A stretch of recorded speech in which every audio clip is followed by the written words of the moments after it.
১৪ নং রাজাগাঁও ইউনিয়নে টিসিবি পণ্য নিয়ে সাধারণ জনগণের ভোগান্তি। টিসিবি পণ্য দেওয়ার কথা ছিল সকাল ১১টা থেকে, সেখানে দুপুর করে বিকেল ৩টার সময় টিসিবি পণ্য দেওয়া শুরু করে।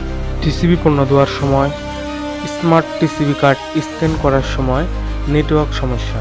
এই নেটওয়ার্ক সমস্যা বারবারই দেখা দিচ্ছিল।